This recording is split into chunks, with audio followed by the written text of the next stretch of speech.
Rabbi. Um, so I'm going to put a post on here, a link here. Um, so part of our Torah study, our sages say that part of our Torah study should be through oral Torah as well, and also commentaries. So there's something pretty cool thing. I like Midrash, as you have, I'm sure, heard me say before. And so, Legends of the Jews is a Torah portion, and I'm sorry, a commentary on the Midrash, and it is done in a way that's kind of put as a story. When you're reading the Legends of the Jews, it's important to also have the bibliography, so you know where Rabbi Ginsburg is pulling the sources from, because it's a summary. It's an overview. Okay, this is not direct quotes from the Midrash. So this Torah portion, the reason why I mention the Midrash is it's very this Torah portion, especially, and also Genesis in particular, is full of Midrash, absolutely chock full of Midrash. I mean, from the top to the bottom, every story that's included is full of stuff, right? And as Jews, we can pull from this stuff. This is a lot of times Midrash came from knowledge of the people. Um, Now Hashem, when he was giving the Torah, specifically gave the narrative specifically to the people that have forgotten, right? So in a way, Hashem was saying, "Here's your history," right? And this basically told it through the family of Adam, and through the family of Noah, and through the family of Abraham. And then we're still living through the family of Abraham. Abraham, Isaac, Yaakov, and then the last part was um, pretty much the story of Yosef, which was should have been in line, but it wasn't, because Hashem works in His leading and His timing. Okay, you can see now, for whatever reason, Chabad this year changed to a midrashical interpretation of the Torah. I'm not a huge fan of that. I think it's very, I think we have to be careful of adding to and subtracting from the actual written Torah. Even though some would say once you translate it in English, you've already lost the direct translation. So, I mean, I can see where that is, but I think we have to be careful not to be adding or cursing. It says those who add will be added uh, curses, and those who remove. Anyways, we're not supposed to add to or take away from the Torah. So, for instance, this Torah portion mentions a situation where uh,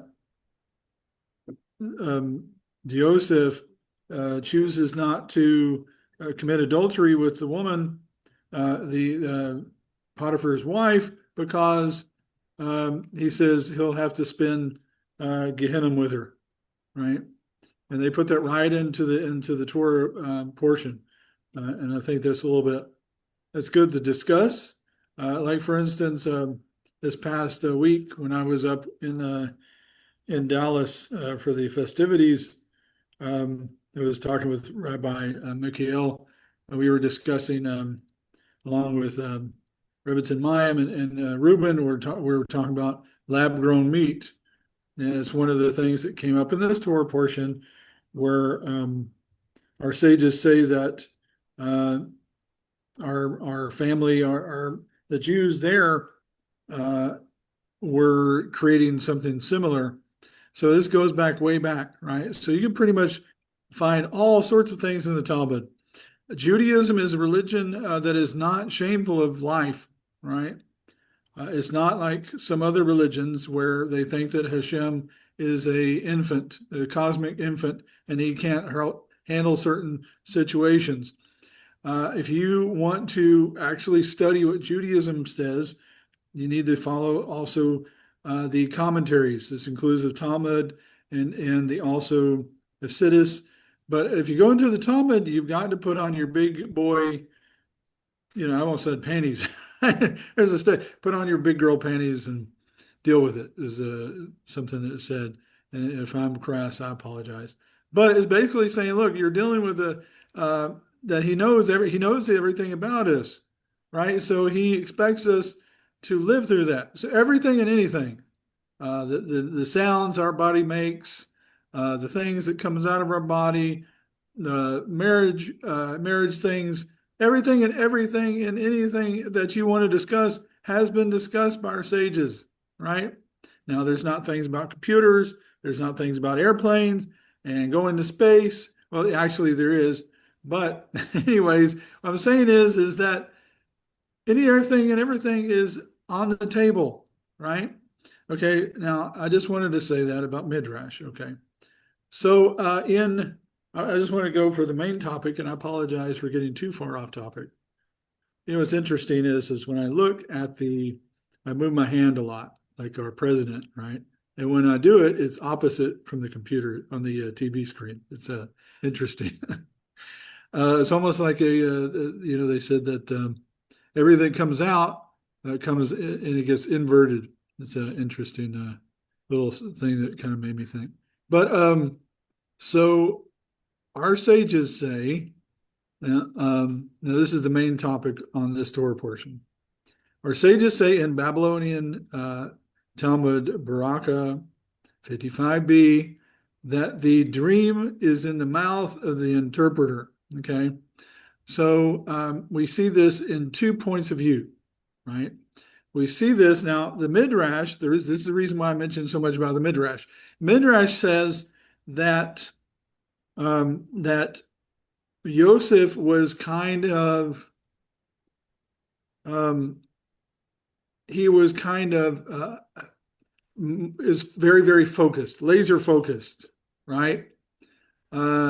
This is maybe one of the reasons why Yaakov wanted to keep him close to the tent, because he was a man of the tent. In other words, he was specifically called out as the Torah teacher or the Cohen of the family, right?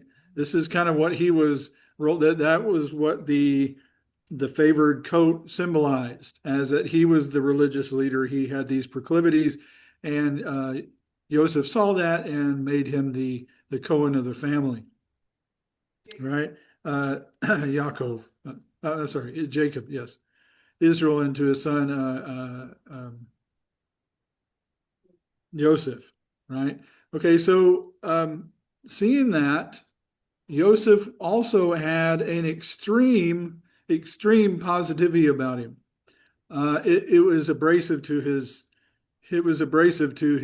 brothers, right? For instance, if there was a sheep that was ugly looking, he would find some way to say, "Oh yeah, well at least his hair is soft," or something like that. There's a story in the Midrash that says that when the traders that were passing through that he got sold to normally sold noxious fumes, right? They sold like tar and fish and just nasty smelling stuff that would have just you would have smelled them miles away, right? And as he's being led away, he's calling for his mom, he's calling for his brothers, but then he says, "Oh, hold on a second. It smells really cool. This is awesome. Praise Hashem." He starts praising Hashem for the wonderful smells, right? This is not a natural thinking to do, right? So this obscene amount, not obscene, but just a laser focused desire for positivity, because that was what he was focused on, right? So knowing that, we see that his interpretations were relatively positive, right? If you see the prophecies that are given down through our text of the Tanakh, you can see basically the belief system of the person giving the prophecies, because they're speaking from when Hashem has a specific goal for you specifically. He has a goal for me. And the only way that he can accomplish this is by sending us in our specific area, be born by a specific set of parents in a specific area where we're influencing, right? We weren't born, a lot of us weren't born in a from situation, no matter how much we desire to be in the Erev. And for whatever reason, Hashem has desired to put us in the situation we're in so that we can affect people around us. Okay? I say all this to say that we have to be extremely careful about sharing our dreams and our desires with people that do not have the correct interpretation, right? If you go to a person that is absolutely 100% all the time negative, you're going to get a negative interpretation, right? So when Yosef, in his youthful zeal, said, "You won't believe the dream I had today. It was so awesome and it's so great and it's so beautiful." And Hashem, and he spoke of that dream to them, and they were like, "Oh, no, nope, nope, no, no, we don't take that." So they took a negative interpretation saying, "You're lording over me. You're lording over me." So we have to be careful as we don't speak our dreams and our desires to those that will not share it. Not everybody's supposed to share in your desires and dreams, right? Some people are on this side of the camp, and some people are on this side of the camp, right? We have to be careful as Yosef. Yosef has to be careful about Simeon, right? He has to be careful. He learned this later, finally, right? So we get to the place where Yosef had the good interpretation for one of the people that was the cupbearer, and it says in the Midrash that he just kind of ignored the baker. The baker supposedly put a piece. He didn't filter the bread, the wheat, good enough, and there was a rock that split one of Pharaoh's teeth, and so for this he was put to death. But he was trying to get interpretation. So it said they were in there for a year, in the prison for a year, and Yosef did not want to interpret because he didn't want to give. He knew it said he was trying to give a positive interpretation for the baker's dream, and it would never come out. His mouth was sealed, right, until he gave because the baker said all interpretation comes from God, but our sages says it comes from the interpreter, right? So he's like, okay, well, it's already been given by the person that was given the dream. So finally he said, okay, I'm going to give the interpretation that you said based on what the baker said. And he gave him the interpretation that we all know happened, where he lost his head, all right? So I say that all in that Hashem has given all of us a specific. Now this is the teaching of our sages, Hasidic teaching, that Hashem has sent us individually to the earth to do a specific work for Him, right? There are times in lives where people come and go. It's painful. But there's people that come to help us achieve those goals, and there are also people that are there to see if we are going to keep on our goals, that are almost like fences to keep us from our goals, right? Or those things that Hashem has called us to do.